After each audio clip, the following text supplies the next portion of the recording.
Right, thank you very much.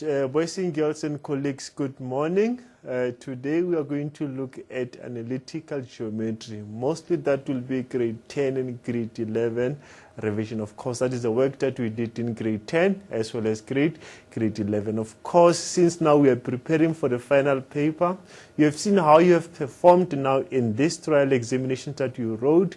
I think it's very important now. This is one of those topics that you must make sure that you collect as much as possible. Please pay attention throughout these sessions.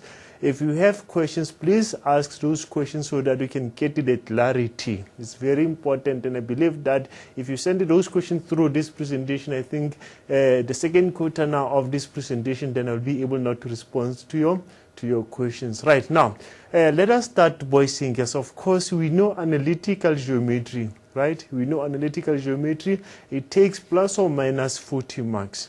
Now, out of this 40, if you can just make sure that you run about plus or minus 30, then I think you'll be on a good side. Right, what is it that we must look at on this one? Of course, we need to remind ourselves about the tools that we need before we can solve the analytical geometry, which is very, very important. Of course, when you look at this one now, we have the revision from grade 10, of course, as well as grade 11.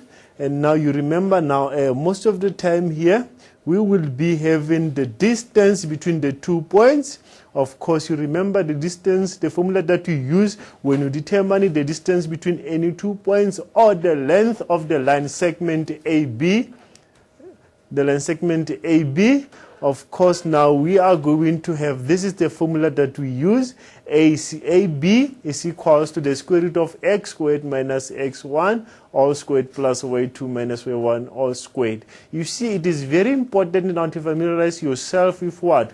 With the formula sheet. It's very, very important, right? Of course, on top of this one as well, I can also add the one of, say, now AB squared now is equals to the square root of x2 minus x1 all squared plus y2 minus y1 all squared. Now everything then must be inside the square root. No, everything now must not be inside the square root here because we have 2 on this side. Now, why am I adding this formula now? Remember now, under this the distance formula, now you'll find that we have 2 possible questions. You have 2 possible questions that you can get on this. So the first one, of course, they can ask you to determine the length between 2 points A and B. Right, and then the other one, you'll find that the distance will be given, right? The distance will be given, and the only thing that you can do there is to find the value of x or the value of y. Of course, the first formula is still relevant, but now most of the time I've realized that most of the learners, once they have the square root, it's not easy for them to get rid of that square root. Of course, that is why now I encourage some of you now to go through this way, where you have AB squared, you just substitute the length of AB, and now you substitute x2 as well as minus x1, then y2 minus y1. Right, of course, that is for the distance, the length between the 2 points A and B. Of course, the next thing that you must look at as well is, now you must make sure that you have the coordinates of A as well as the coordinates of what? As well as the coordinates of B. Right, now I think now that is the first thing that you must look at. And now the second one, of course, it will be what? It will be the gradient, right? You still remember the gradient formula? Yes, we still remember the gradient formula. MAB equals to y2 minus y1 divided by x2 minus x1. It's very important, this one. But most of the time, I would really like to add this one to say, what do I need for me to determine the gradient formula? Of course, I must have what? I must have the 2 points. I need to know the coordinates of A, and also I need to know the coordinates of what? The coordinates of B. But you'll agree with me, in some situations you find that you have only 1 point. In that situation, what is it that you must do? Then, of course, later on, you look at that one to say, okay, if I have only 1 point, then it means for me to have the gradient, then there is something that I need that will enable me, that will help me to have the second gradient. Good. Now the third one, of course, it will be the coordinates of the midpoint of the line segment AB. I believe that you still remember the formula there. Here's the formula. that is m there into x1 plus x2, then we divide everything by 2, then y1 plus y2, then divide everything by 2. Of course, also on this one, the question can be asked in two ways. Then they can give you the midpoint as well, and then they ask you to determine what? To determine the coordinates or the point x or y. Right. Now the last one, of course, it will be the standard form of the equation of a straight line, which is y is equals to mx plus c. Or you remember that if you don't use this one, of course, you can take the second one, where you have y minus where 1 is equals to m into x minus x1. Of course, most of the time when you use this one, you remember now you must have a point on that line as well as what? As well as the gradient. It's very important. M stands for our gradient. You remember earlier on you talked of the gradient, and of course now x1 and y1, you need to have a point on that line. Right. Now, we are saying now we also have what? The collinear points. Remember now, these are the points that lie on the same line. These are the points that lie on the same line. Right. What do you know about the collinear points? Of course, they have the same gradient. Remember now, I'm referring to this line here. I'm referring to the line. If this is A, this is B, and this is C, then we agree that now the gradient of AB is equals to the gradient of BC. The gradient of AB is equals to the gradient of BC is equals to the gradient of AC. It's very, very important. Then, of course, we'll just look at the given information. Then you choose. It's either you take the gradient of AB is equals to the gradient of AC, or you take the gradient of AB is equals to the gradient of BC. This will just depend on the type of the questions that you have. Right. Boys and girls, like I said, it's very important when you get to the distance, when you get to the gradient, the midpoint, of course, the equation of the straight line is straightforward one. You need to remember that these questions can be asked in more than one way. Then when you practice this one, make sure that you check both ways, because if you only concentrate on the distance, now if the distance is given, what is it that you're going to do? Right? And the last one that we can also add under the angle of under the gradient there, that will be the angle of inclinations. Remember now, it's still under the gradient here, where tan theta here is equals to what? Is equals to m. Of course, I'm happy also to write this one here, because you will see that sometimes on some of the questions you get that the angle is given. You find that the angle is given, and now the question then asks you to determine the gradient. Now you remember, for you to determine the angle, you need the gradient. And also you can do the same thing here. If the angle is given, then you can use the angle to determine the gradient. I think boys and girls will agree with me. It is very important each and every time to make sure that before you start with this, to answering the questions, make sure that you just give yourself a short summary about the analytical geometry. What is it that you need? What are the tools that you need to solve this type of questions? Right. Now, let us take these questions quickly to see what is it that we need on this one here. Right. We have question 4. This, of course, was February 2011. They are saying here in the diagram below, triangle PQR with the vertices P and Q as well as R is given. Then we can see there that is P. What are the coordinates of P there? That is -1 and 2. The coordinates of R you can see 3, 0, and Q there -2 as well as -2. Right, now let us look at the first question. What is the first question there? The first question says now we must calculate the angle that PQ makes with the positive x-axis. The first question says calculate the angle that PQ makes with the positive x-axis. Right, now, if they talks of the angle, what comes in your mind? If they talks of the angle, what comes in your mind? Of course, you will remember that for you to have the angle, you need the gradient. That's what I said earlier on. For you to have the angle, you need the gradient. Remember now, the angle that we are referring here, it must be with the positive x-axis. Now, here is PQ. Then the angle that we are referring to now, it's this angle here. we want to find the size of this angle that PQ makes. Of course, now it means first of all, now we need to have what? We need to have the gradient of what? We need to have the gradient of PQ. Now, what is the gradient of PQ there? That is, of course, y2 minus y1 over x2 minus x1 over x2 minus x1. Good. Now, we need to check now. Then it means we are going to use P as well as what? As well as Q. We are going to use P as well as Q. Right, from this one, I can say this is x1, y1, x1, y1, and then x2, y2. x1, y1, and x2, y2. Right, of course, from this one now, I can now say, okay, y2, there is a minus 2 there, minus 2, that will be what? That will be x1, y1, divided by x2 there, it's also minus 2, and then x1, there is a negative 1. It is negative 1. Now I must put it inside the brackets so that we can now be able to multiply by the negative sign. Right. The next step here will be what? We just simplify negative 2 minus 2. That will be minus 4. Now minus 2 minus 1. When you multiply the 2, now they becomes what? Positive. Nay, negative times negative is a positive 1. Now minus 2 plus 1, of course, that will be minus 1. Then what is the answer here? You see that the answer here now is what? The answer here is, it is a positive form.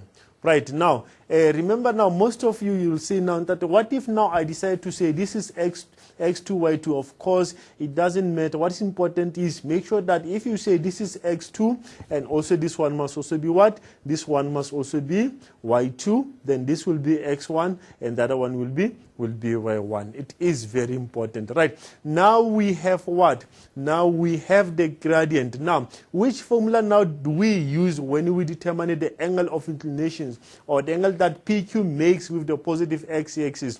Of course, now we will see now a tan of theta, if we name that angle to be theta there, tan of theta then is equals to what? Is equals to m, right?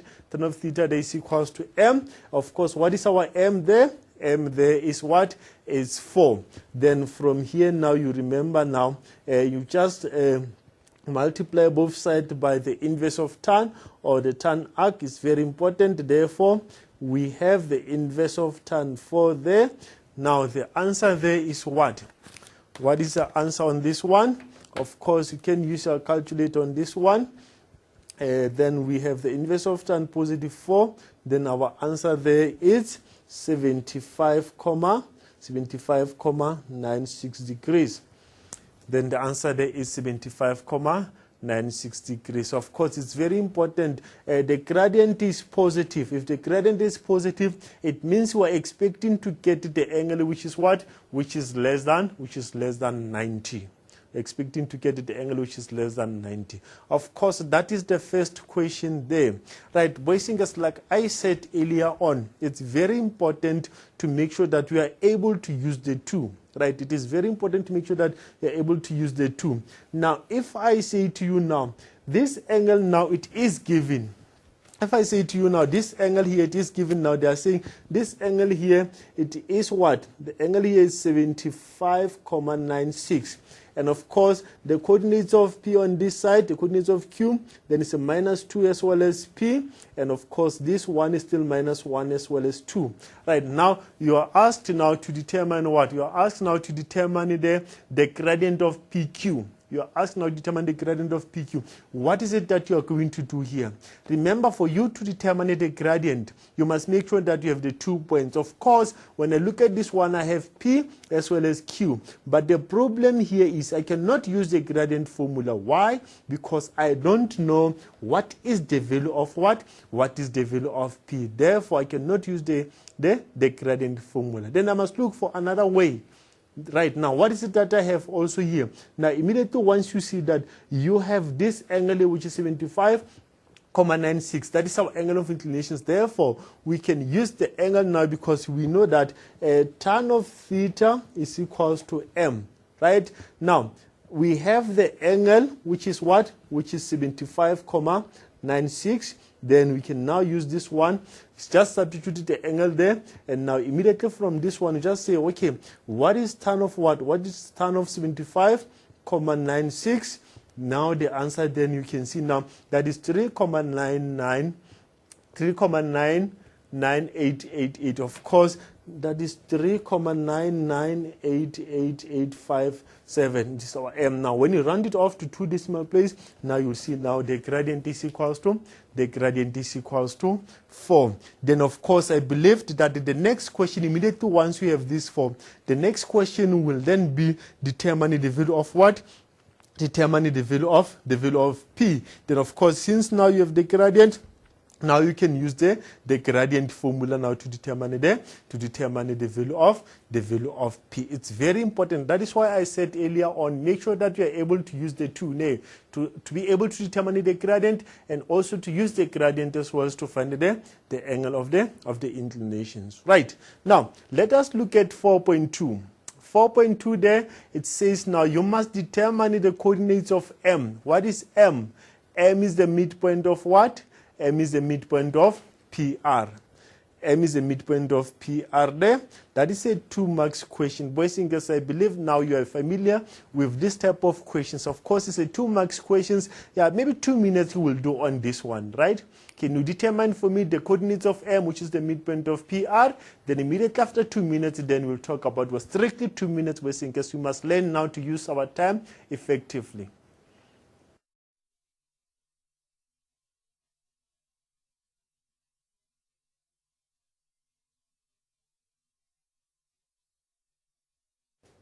Right, thank you, boys and girls. Your time is up now.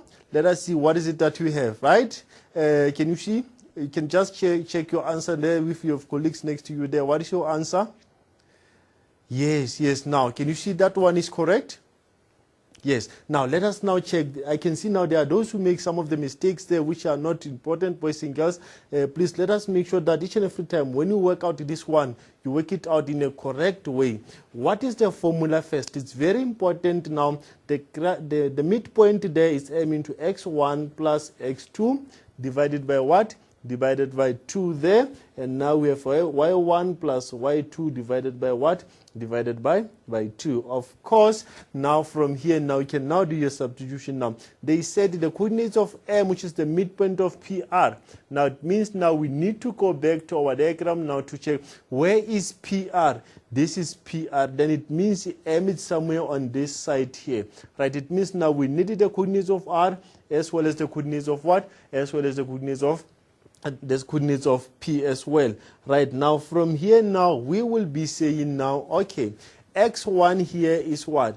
X1 here is a minus 1, and then what is x2? Then x2 of course will be this one here where we have a plus 3, then we divided by 2, and now we have y1. What is y1? Y1 of course it's 2, and now what is y2? Y2 there you can see it's 0. Then we divide it by what? We divide it by 2. Then you are right there. Now from here now we can simplify now to say, then we have minus 1 plus 3. What is minus 1 plus 3?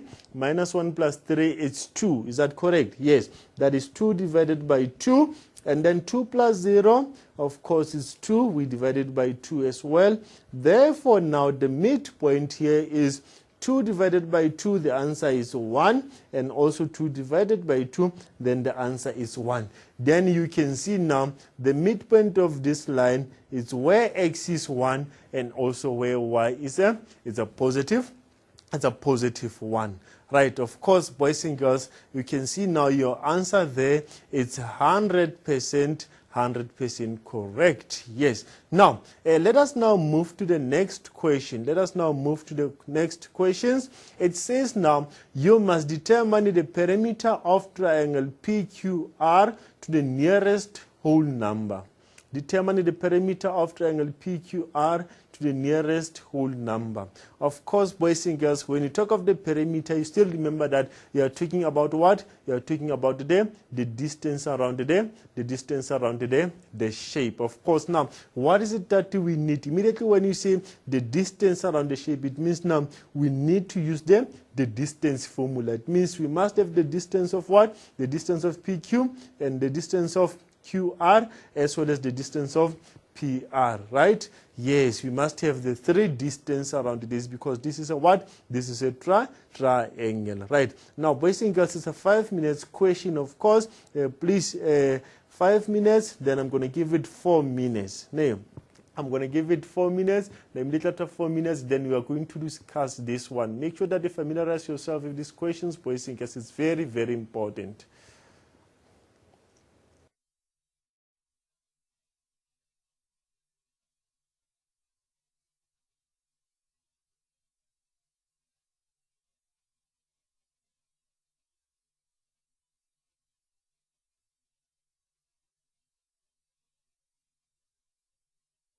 Right, thank you, boys and girls. Thank you. I believe now you are done with the question. Of course, determine the perimeter of triangle PQR to the nearest whole number. Right, now let us see now. It means now, first now, since you are going to use the distance formula, we can start now with what? We can start now with PQ. No, we can start now with PQ. Then you can see now PQ there. It's a what? PQ. It's a minus 2. Why minus 2? You will remember now that is PQ, x2 minus x1 and y2 minus y1, right?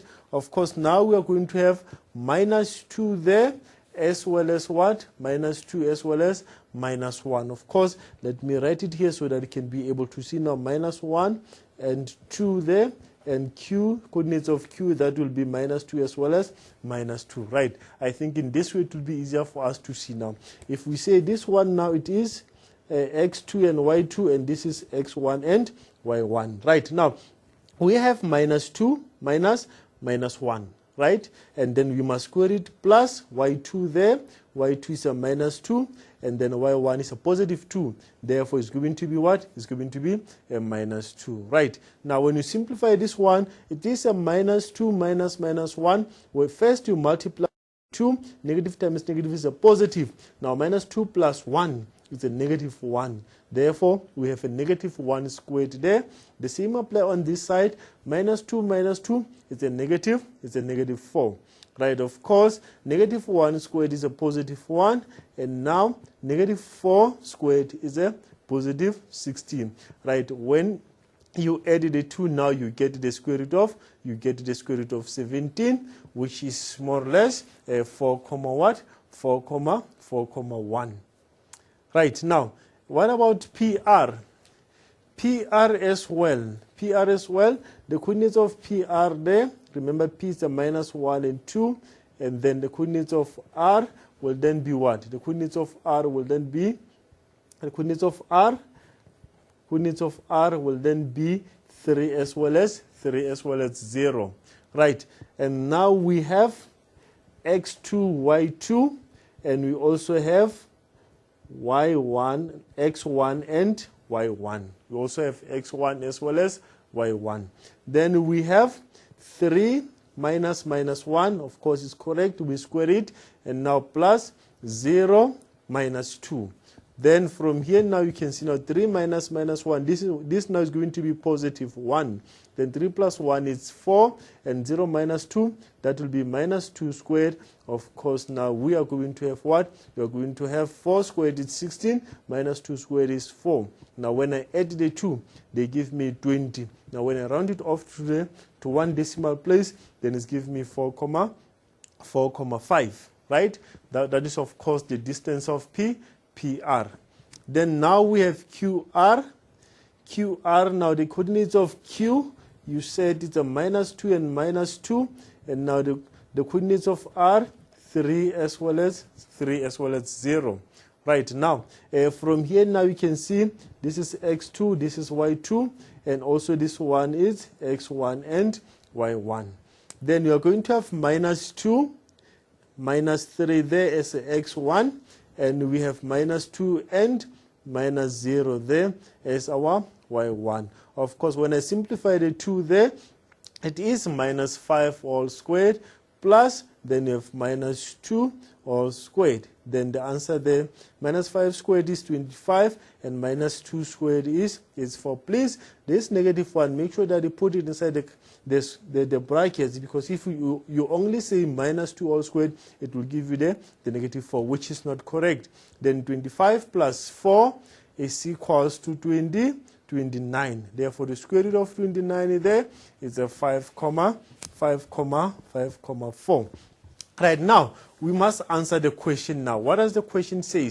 The perimeter, that is the distance around the shape. Therefore, now we can now say the perimeter here, the perimeter is equals to the square root of 17 plus the square root of 20 plus the square root of 29.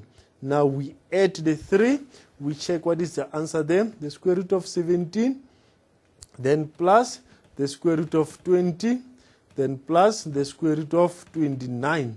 Then the answer there we can see now, they said you must round it off to the nearest whole number. Therefore, this one is going to be 14 units. That is the distance now. That would be 14 units. Okay, right.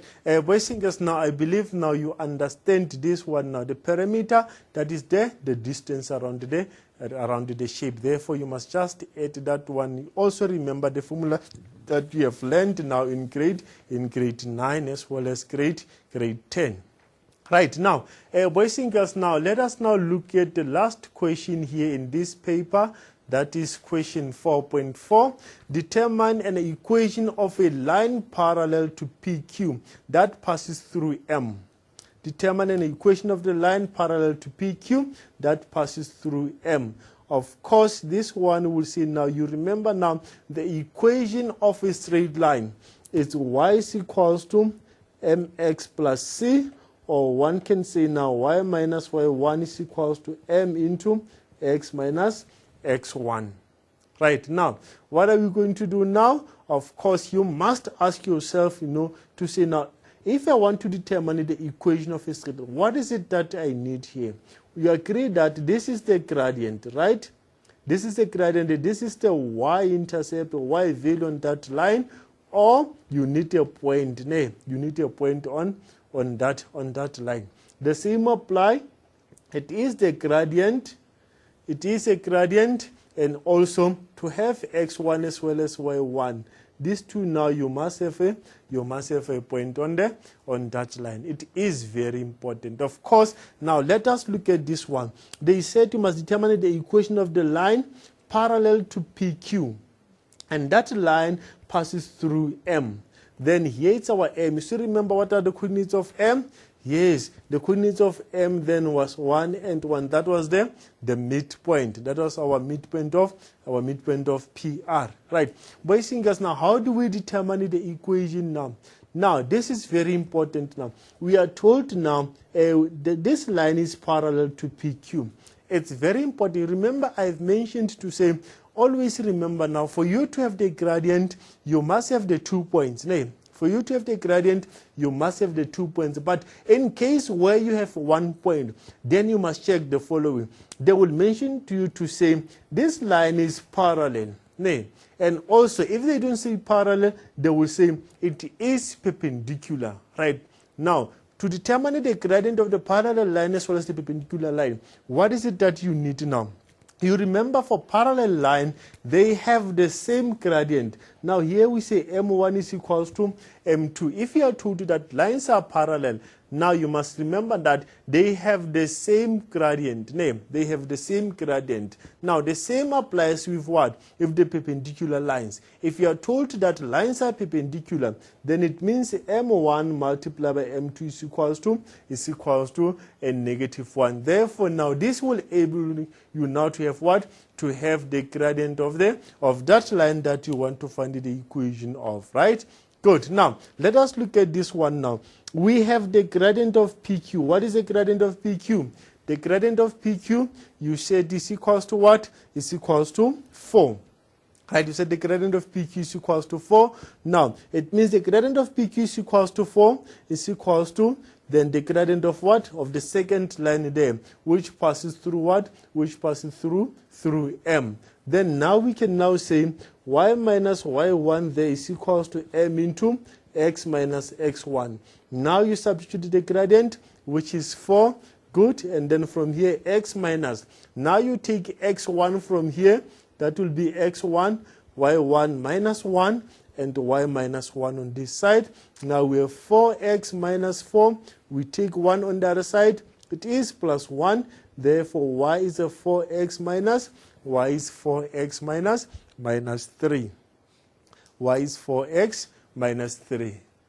Okay, thank you very much. Now, boys and girls, remember now, this is very, very important. The same apply. If they said it's perpendicular, then you remember now, okay, that is 4 multiplied by M2 is equals to negative 1. You just divided the 2 by 4. Therefore, M2 then will be negative 1 over 4.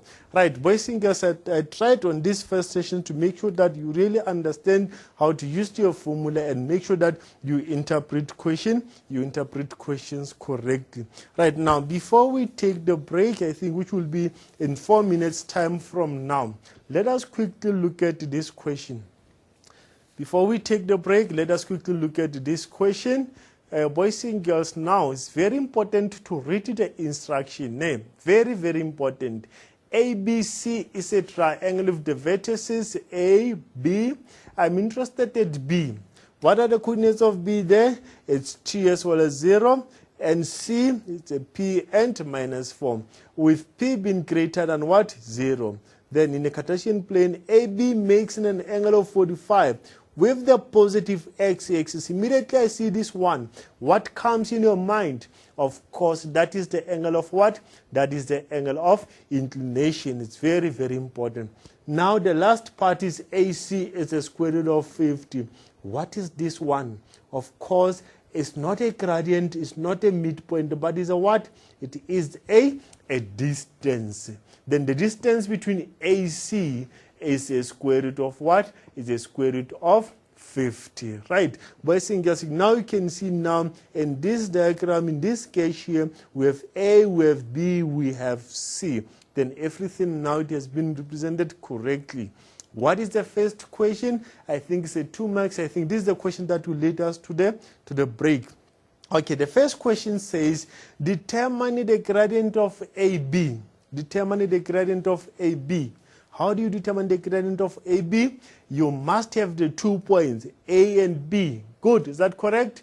Yes. Now, here are the coordinates of A. Are you happy with the coordinates of A? Yes, I can see that A, the coordinates is 1 as well as what? 1 as well as 3. And now, what about B? Then B, are you also happy with B? No, I can see you are not happy. I can see you are not happy. What is the reason? Yes, you don't know what is the value of T, right? You don't know what is the value of T. Therefore, it means we cannot do what? We cannot use what? We cannot use the gradient formula to determine the gradient of AB, right? We cannot use the gradient formula, right? If you are not going to use the gradient formula here, what is it that you are going to do then? We are not going to use the gradient formula. What is it that you are going to use? Then, of course, we must look. We don't have the parallel line. We don't have the perpendicular line. Then the only thing that we have is this angles here that AB makes with the positive x-axis. Now, what is this one here? That is our angle of inclination. Of course, now you remember now when you calculate this angle, you say tan theta is equals to M, right?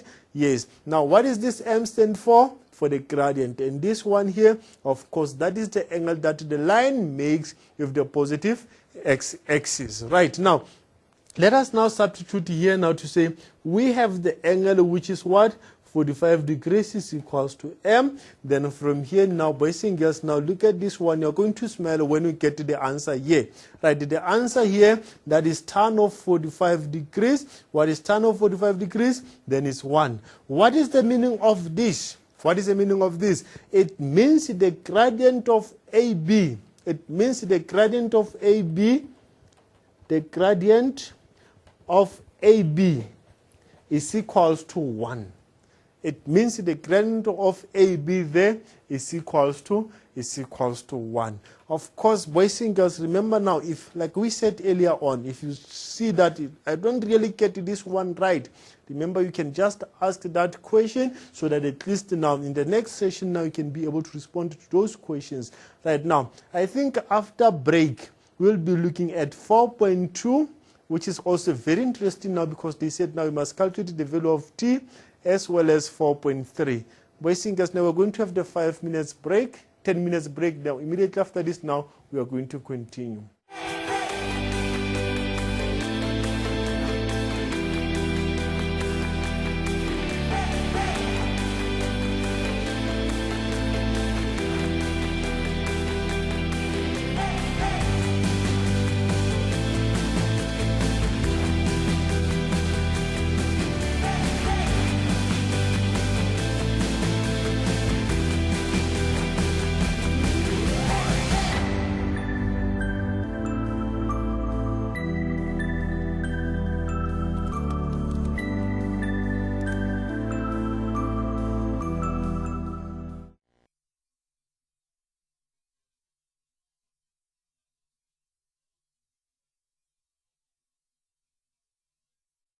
Thank you very much. Thank you very much, boys and girls. Welcome back.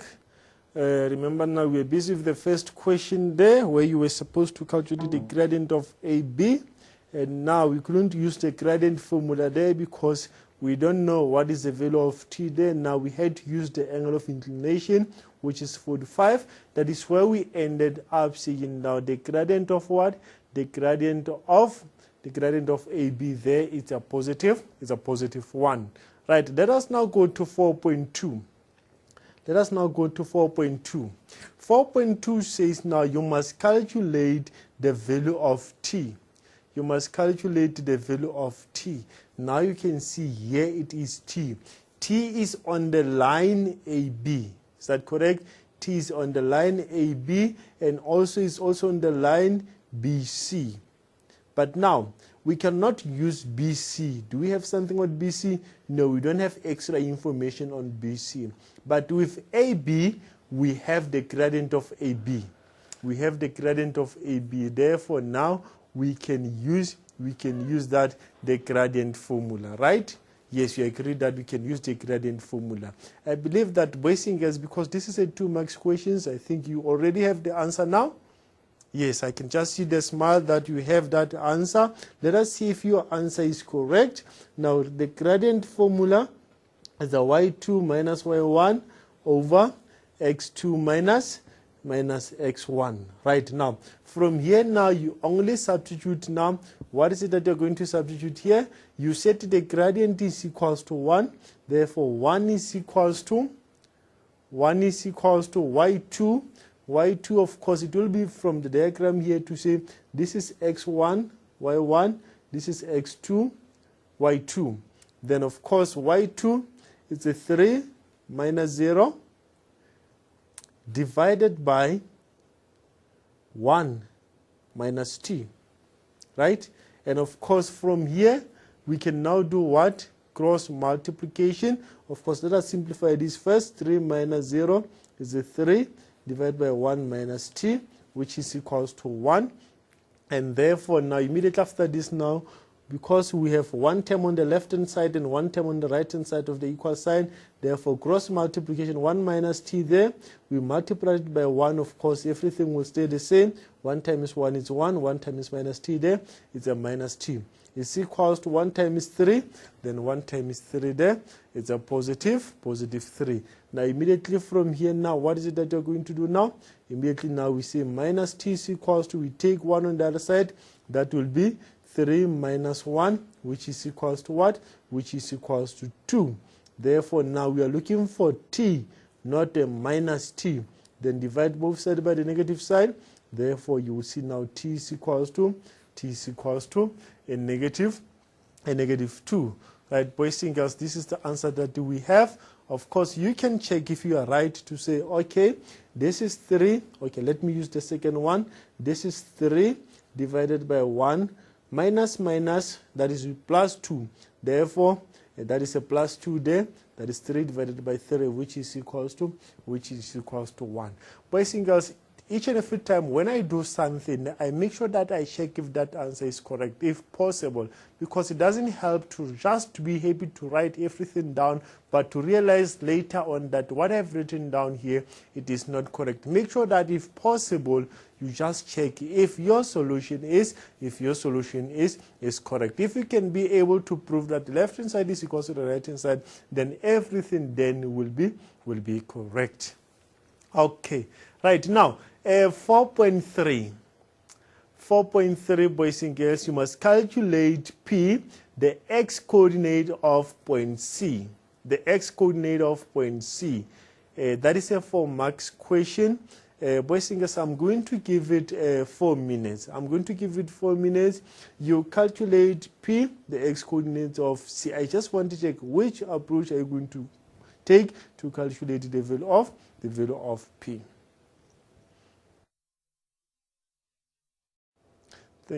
Thank you, boys and girls. Your time is up now. Let us look at 4.3.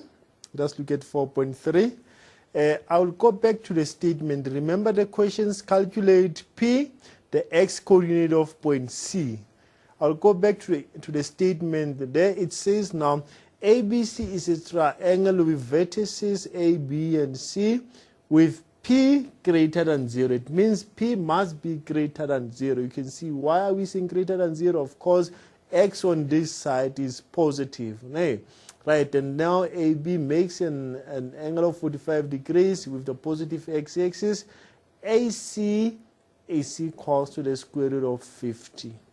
AC is equals to the square root of 50. Right, now, you can see now we have something now with regard to this one.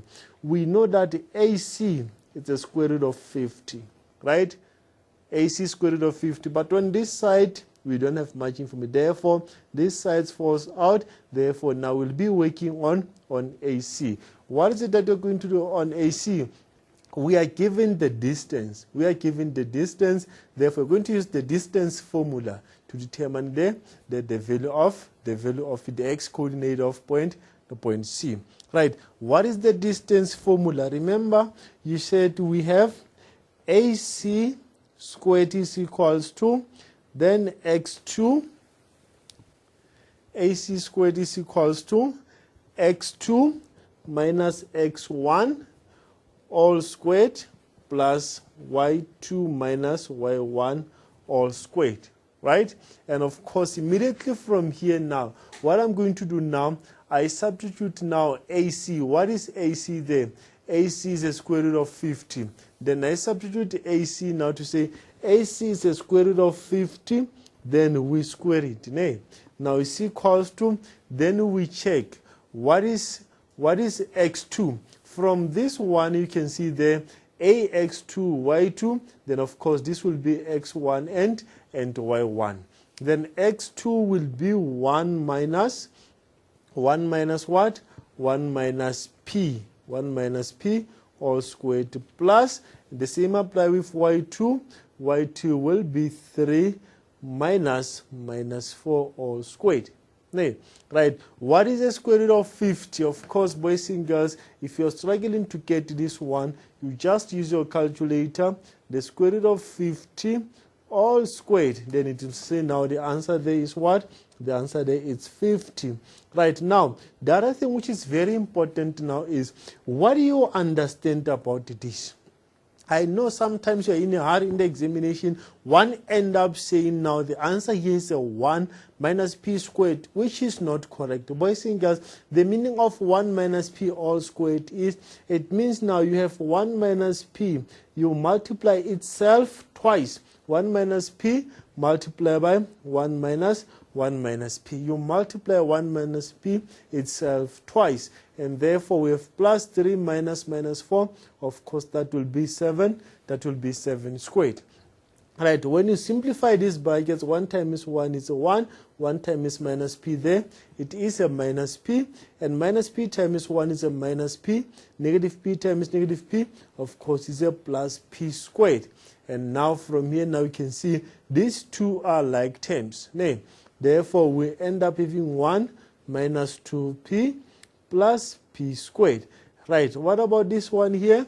This is 40, 7 squared is 49, and now plus 49. Good. Now we still have 50 on this side, we still have 50. Right, boys and girls, now we look for the like terms. 1 plus 45, that is 50. Then we have p squared there, minus 2p, then plus 50 is equals to 50 on this side. Now immediately now, because I can see now I have p squared, now I can see now this one now is going to be what? It is, of course, the quadratic equation. Now how do I solve the quadratic equation? Of course, one side must be 0. I say 0 here, p squared minus 2p plus 50 minus 50. What is this 2 here? The answer for this 2 there is what? It's 0. 50 minus 50 is 0. Now it means now we are left with p. With this 2 here, we take a p as a common factor. We are left now with p minus 2. Is that correct? Yes, that is p minus 2. And therefore, now immediately we can now remember from here, now we can say, therefore, p is equals to 0 or p is equals to positive 2. Of course, now the answer there, the value of b will be where p is equals to 2. Why 2? Because they said now p must be greater than 0. Can you see, boys and girls? Of course, if you have used the other one where you have AC is equals to the square root of x2 minus x1 squared plus y2 minus y1 all squared, then immediately from here you can now say that is 50 is equals to the square root of 1 minus p all squared plus 3 minus 4 all squared. Now the next step from here, then of course you will have to do what? You will have to square both sides so that you can have what? No, that is the square root of 50. You can have 50 here is equals to 1 minus p all squared plus 3 minus 4 all squared. It means now you don't have that square root on the other side. Right, thank you, boys, because that was question 4.4. I believe that you got that question right. Now, the last question 4.5, determine an equation of a line parallel to AB passing through point C. Determine the equation of the line parallel to AB passing through point C. Of course, now because we are determining the equation of a line which is parallel to AB, and it passed through point C. This tells you that for that line, on that line that you are finding the equation, we have only 1 point. Then it means we cannot be able to determine that the gradient of that line using the gradient formula. Then it means because we have only 1 point there, we must look for something like the perpendicular line or the parallel line. Of course, when we look at this one now, they said that line, it is parallel to AB. Now, immediately when I see the parallel, of course, I'm going to smile. Why? Because I know that if lines are parallel, they have the same gradient.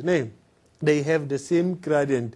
Therefore, the gradient of AB is equal to the gradient of the line that passes through what? That passes through C. Now, of course, from here now, I can now say, okay, we have y minus y1 here is equals to m into x minus x1, right? What is the gradient? The gradient there is 1. You remember the gradient of AB is 1. Then from here now, you have the point C. What are the coordinates of point C there? Point C, that is a positive 2 as well as minus 4, right? Now it means x there is a minus 2 and then y there is a minus 4. Therefore, we have x minus 2. This is y plus 4, right? Now we take 4 on the other side. Y is equals to x minus 2 minus 4, which is x minus 6. Right? Then that is your answer. Right, boys and girls, of course, one will say that you're always taking this y minus y1 is equals to m into x minus x1. Of course, even if you take y is equals to mx plus c, right, we are still going to get the same answer because this is 1, and now you take 1 point on that line where x is 2, and now y is what? Y is y is minus 4. Now we are determining the value of c, that is 2, that will be minus 4 minus 2 is equals to c. Therefore, now c is a minus 6. Now, why do I avoid this one most of the time? Because you'll find that most of your colleagues there, or your friends now, you'll find that once they are here, they think now they are at the final answer. No. From here, you still have to write it in the standard form. You still have to write it in the standard form where you have y is equals to x minus what? X minus 6. It is very, please don't leave it here where c is a minus 6. The question said determine the equation of a parallel line to AB. The equation y is equals to something or x is equals to something. Boys and girls, that was November 2009. I believe now you got the question right. Now you understand you need to read the statement, the gradient, you check the angle of inclination as well, the distance you check if the distance is given. Very, very important. Right, now let us look at this one now. Question 5 November 2010. Question 5 November 2010. Yes, here we are in the diagram below. A, B, and C are the vertices of triangle. AC is extended to cut the x-axis at D. Right. Now, the first question that boys and girls is 5 points. You can see, I think in all these papers that I did, the gradient is there. The distance is there, as well as the equation. It's very important that the midpoint, of course, I need to mention the midpoint. Right, it means you must be able to determine the gradient, you must be able to determine the distance, as well as what? As well as the midpoint. Right, boys and girls, let us look at 5.1. 5.1 says, calculate the gradient of AD. Calculate the gradient of AD. Here is AD now. AD is on this line. Yes, this is AD. Right. Where do we start? Of course, we need to check first. Do we have 2 points on this? Remember, for you to determine the gradient, you need to have 2 points. Now, do you know the coordinates of A? Yes, we know the coordinates of A. Do you know the coordinates of D? No, we don't have the coordinates of D. Now, what is it that we're going to do now? Yes, I can see now some of you are pointing at C. Why are we supposed to use C? Yes, because when you look at A, C, D, these points are on the same line. These points lie on the same line. Therefore, the gradient of AC is equal to the gradient of CD, or the gradient of AC is equal to the gradient of AD. That is now we are going to say the gradient of AD here, which is the same as the gradient of AC, is equals to y2, which is 7 minus 4. Then we divide it by what? By 3 minus 3. Of course, that is a 7 minus 4 there. That is a 3. Now 3 plus 3, negative times negative is a positive. Then now the answer there will be what? Will be 6. Now then the final answer there will be a 1 over 2. That is a half. 3 divided by 6, it's a half. Right, now we have the gradient of AD, which is a 2 marks question. The next question says now, you determine the gradient of BC. Determine the gradient of BC. Where is BC? Here is BC, right? You can see the BC there. Do we know the coordinates of B? Yes, we have the coordinates of B as well as the coordinates of C. Of course, now I can now say x1, y1, and now x2, y2. Right, now 5.1.2, boys and girls, now the gradient of BC. The gradient of BC, now we have what? We have y2 there is a 4 minus 6. Good. That is a 4 minus 6. We divide it by what? Minus 3 minus 1. And now the answer there, 4 negative times negative is a positive. Now 4 plus 6 is a 10.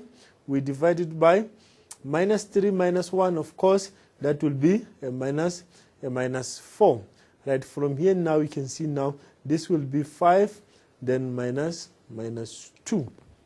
When you simplify it, we're going to get a minus 5 divided by what? Divided by 2, which is the same as 2,5. But I will be happy when you leave it as a fraction. Don't write it in decimal form.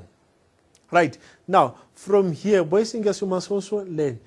Look at the line. If the line is to this direction, you know that you are going to have the positive gradient. And also, if the slope is on this direction, also, you are going to have what? The negative gradient. Each and every time when you work out the gradient, look at the line first and check the sign. Is it positive or negative? This one will help you to check your final answer.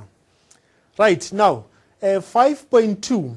5.2 now says you must calculate now the size of DC.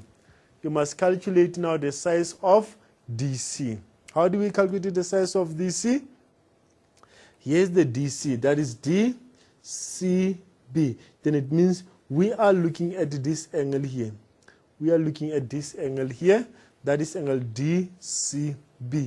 Please, boys and girls, when you look at it like this one, you can think that this is 90 degrees.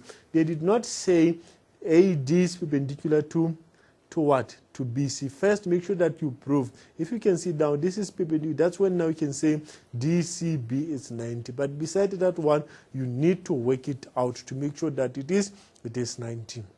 Right. What is it that you are going to do? Boys and girls, there is a reason why they are saying we must calculate the gradient of AD as well as the gradient of what? As well as the gradient of BC. Why am I saying this one? If we can find the angle that AD makes with the positive x-axis, if we can find the gradient that the AD makes with the positive x-axis, and also find the angle that BC makes with what? With the positive x-axis. Can you see now? If we know the size of this angle here, we know now, we can now say this angle here is equals to this sum of the two. Is equals to the sum of the two. Then now we'll be able to make this one the subject of the formula. Or once we know this one, of course, we'll be able to determine this one because these are the angles on the straight line. Then from this one, we take 1 plus 2 plus 3. Now it must give us 180. That is the sum of the angle in a triangle. That is the sum of the angle in a triangle. Right now, let us look at this one. Let us find the angle that AD makes with the positive x-axis. Right. Now it means now I will call it theta here. This one I will call it what? I will call it alpha. Right. Now let me now say here we have, that is 5.2 tan theta is equals to 1/2. Tan theta there is equals to 1 divided by 2/2. Then from here, therefore, theta is the inverse of half, right? And now, what is the tan of a half? The inverse of tan half, of course, that will be 26,5. Let me look at it. That is shift tan. Of course, we have 1 divided by 2. 1 divided by 2 there. Then, of course, the answer then is 26,57. That is 26,57. Right. Now, we go now. We are happy. We know that this is 26,57. The size of this one is 26,57. We are happy about this one. Now, let us see now if we can find the other one. Let us see now if we can be able to find the other one. Now, it means you are going to use this one here. Now, we say now, tan of alpha now. Tan of alpha, we are referring to, yes, we are referring to this one now. The angle that BC makes with the positive x-axis.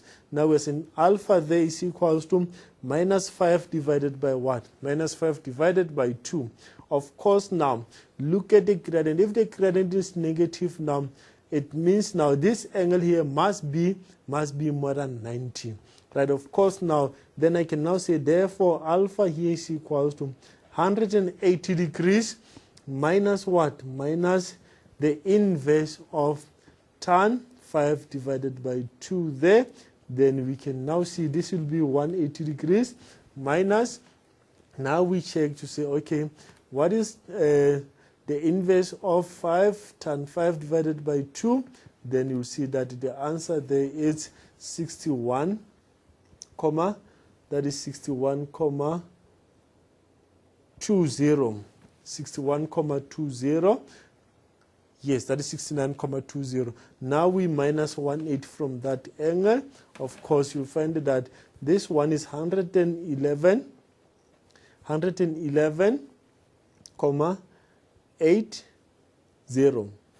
That is 111,80 degrees. Now it means the size of the angle here, it is what? The size of the angle here is 111,80. That is the size of the angle that we have. Right, from here, boys and girls, what is it that you're going to do now? Right, it means you have two options. Since you know that this one here is 111,80, then it means I can use the one where we say the exterior angle of a triangle is equals to the sum of two into the opposite angle. Right, now it means now I can now say what? I can now say the angle DC, alpha here is equals to theta plus what? Plus DCB, right? Alpha is equals to theta plus DCB. Therefore, now theta, what is theta? It's 111,80. Now we minus theta. What is theta there? It's 26,57, which is equals to DCB. Now, when I minus the two, 111,80 minus 26,57, then you can see now the answer there will be what? The answer there will be 85,23 degrees. That is the size of this. We can see it is very close to 90, but it is not 90 degrees. Right, boys and girls, you see, the other thing that you need to learn here, you find that some of these questions, if you solve 5.1, now before you finish this question, then you'll see that there will be another question that will need you to use whatever that you have calculated in 5.1. Right, of course, boys and girls, we are left now with a few minutes before we end up our session. Of course, now when you look at 5.3, it is a similar question like the one that we did later on. Write down the equation of a straight line AD. It will be easier for us to determine the equation here. Why? Because we can find the gradient. The gradient of AD is there. Therefore, now we can just take one of the 2 points, then we substitute it in. You have that equation. Of course, boys and girls, I believe that you have this past paper. Please make sure that you make use of this paper. Now, you work this one out. You will have the gradient, the equation of a straight line AD. Right. The same apply with 5.4. The coordinates of M. What is M? M is the midpoint of BC. Boys and girls, remember midpoint formula, that is x1 plus x2 divided by 2 and y1 plus y2 divided by 2. Of course, this one, it won't give you a problem. Right, now, I'm interested now in 5.5. If G, which is AB, is a point such that AG and M lies on the same straight line. Name, this one here is very important. Show that B is equals to 2A plus 1. Show that B is equals to 2A plus 1. Boys and girls, now it means you are referring to M, G as well as A.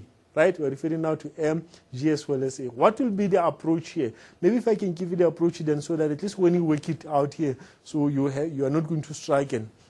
Right, boys and girls, the first thing that we need to work out here is to have the gradient of AM or AGM. Right? Of course, because I don't have a specific value for A as well as B, then it means I'm going to use M as well as A to find the gradient. Once you have the gradient, now you can determine the equation now in the form y is equals to mx plus C. That once you have this one, therefore now you just substitute in your y is B and now your A is X. Then you'll have that equation B is equals to 2A plus 1. Of course, this one, boys and girls, we did it earlier on, then you just go through it. Boys and girls, please just make use of these papers that you have. You know, the information that you have is very, very important, because at least now you'll get used to the way these questions have been asked in the examination. Right, of course, My wish was, I think I would wanted to do more questions with you, but because of time now, some of them I'm not going to be able to do with you these questions. But please, I believe that you have this type of questions. Make sure that you go through the questions. Right. Now, the other way of writing the equation, let us look at 5.4.